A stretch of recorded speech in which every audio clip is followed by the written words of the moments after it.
இந்த ஒரு கோட் என்னை ரொம்பவே யோசிக்க வச்சுது.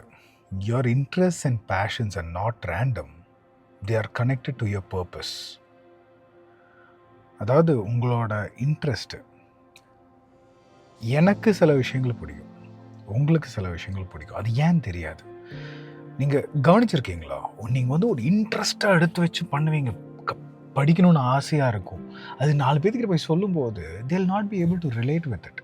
உங்கள் ஃபேமிலி மெம்பர்ஸே வந்துட்டு உங்களுக்கு இருக்கிற ஆர்வம் உங்களோட ஃபேமிலி மெம்பர்ஸ்லேயே இருக்காது, உங்களை வளர்த்துனவங்களுக்கு இருக்காது, or maybe your brother or sister or even wife or husband, அவங்களுக்கு இருக்காது. பட் உங்ககிட்ட அது பேசும்.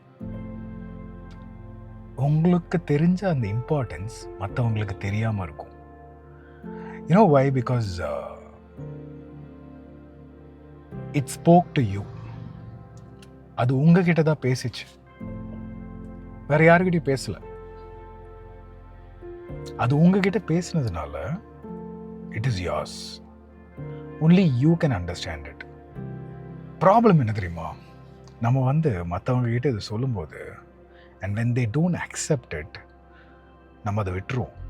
நம்ம வந்து we will start to think like, இல்லை இது ஒர்க் அவுட் ஆகாது போல் இருக்கு அப்படின்னு நம்ம நினச்சிருவோம். பட் அந்த விஷயம் உங்ககிட்ட பேசுதில்ல. இந்த ஒரு விஷயம் வந்து என்ன வேணா இருக்கலாம், உங்களுக்கு குக்கிங்காக இருக்கலாம். எனக்கு நான் என்னன்னு சொல்லிட்டா, இந்த பேசுறது இருக்குல்ல, இப்போ நான் பேசிகிட்டு இருக்கேன்ல, this is what I think I should do. எனக்கு இதுலேருந்து ஒரு சந்தோஷம் கிடைக்குது. நான் சும்மா உட்காந்துருக்கும் போதெல்லாம் நான் யோசிச்சிட்டே இருப்பேன், இதை பற்றி பேசணும், நான் அதை பற்றி பேசணும். இதுதான் எனக்கு வந்துக்கிட்டு இருக்கு. And that is what I'm doing. இது நான் வந்து ஆடியோ மூலியமாக பண்ணிகிட்டு இருக்கேன், நான் புக்ஸ் எழுதிட்டு இருக்கேன், கோச்சிங் பண்ணுவேன். This is what excites me. My interest and passion is to talk about these topics. உங்களுக்கு என்ன? ஒரு விஷயம் நோட்டீஸ் பண்ணிக்கோங்க, உங்ககிட்ட பேசுகிற அந்த இன்ட்ரெஸ்ட்டும் அந்த பேஷனும் மற்றவங்க புரிஞ்சுக்கணும்னு தயவு செஞ்சு நினைக்காதீங்க. Because it's impossible. You will only have to do it because it came to you. எனக்கு லெஸ் ப்ரௌனோட பியூட்டிஃபுல் கோட் கிடையாது, அவர் ஒன்று சொன்னார், எனக்கு ரொம்ப பிடிச்சிருந்தது. என்னன்னா, நீ சாக கிடக்கும்போது, நீ ஒரு 80-90 வயசு ஆகும்போது உன்னோட மரண படுக்கையில் உன்னை பார்க்குறதுக்கு ஒரு 4-5 பேர் வருவாங்க.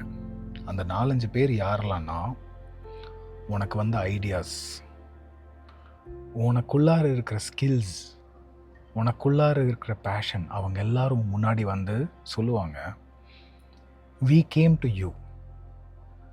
நான் உன்கிட்ட வந்தேன், நீ என்னை மதிக்கலை, now we will have to die together. உன்னையும் சேர்த்து என்னையும் புதைக்க போகிறாங்க அப்படின்னு அந்த ஐடியாஸ் எல்லாம் சொல்லுவாமா. இதை நான் ரொம்பவே டிஸ்டர்ப் பண்ணிச்சு.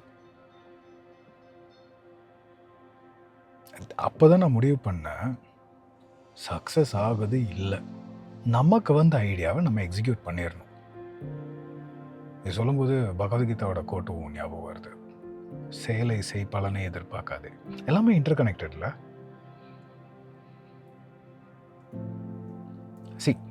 பொதுவாக உங்ககிட்ட வந்து யாராவது வந்து நீ என்ன பண்ணுறன்னு யாராவது கேட்டாங்கன்னா, ஏன் தெரியுமா அதை கேள்வி கேட்குறாங்க?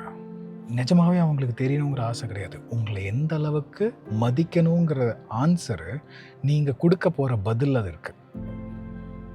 புரிஞ்சுதா? நீங்கள் கொடுக்க போகிற பதிலை வச்சு அவங்க உங்களை அளவுகோல் பார்ப்பாங்க. நான் தப்பு ரைட்டுக்குள்ளார போகலை, but our work fills a huge part in our life. You can be doing any work, but இந்த எக்ஸ்கியூஸ் கொடுக்காதீங்க to follow your passion. Atomic ஹேபிட்ஸில் சொல்கிற மாதிரி 2 நிமிஷம் கொடு உன்னோட பேஷனுக்கு, ஒரு நாளைக்கு போதும். 2 நிமிஷம் ஒரு நாளைக்கு அதை பற்றி யோசி, போதும். ஏன்னா அந்த 2 நிமிஷம் கொடுத்ததுக்கப்புறம் நீங்களே யோசிப்பீங்க, என்னடா இது இன்னும் கொஞ்சம் நேரம் உட்காரலாமேன்னு சொல்லி உட்காருவீங்க. அது ஒரு 10 நிமிஷமாக மாறும். 10 நிமிஷம் உட்கார என்னடா 10 நிமிஷம் உட்காந்துருமே, 30 நிமிஷம் மாறும். ஆனால் நம்ம எடுத்த உடனே நாளைக்கு காலையில் 5 மணிக்கு எந்திரிக்க போகிறேன், 5 மணிக்கு அலாரம் வைக்க போகிறேன், இது என்ன பண்ண போகிறேன் அப்படிங்கிற நம்ம most of them fail to do it.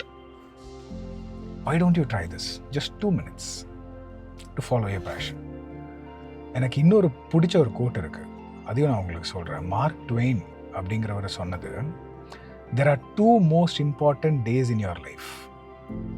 There are two most important days in your life, which are the day you are born and the day you find out why. 2 முக்கியமான நாள் உன்னோட லைஃப்பில் இருக்குது. அந்த 2 முக்கியமான நாள் என்னென்னா, ஒன்று நீ பிறந்த நாள், இன்னொன்று நீ எதுக்காக பிறந்த அப்படிங்கிறத கண்டுபிடிச்ச நாள்.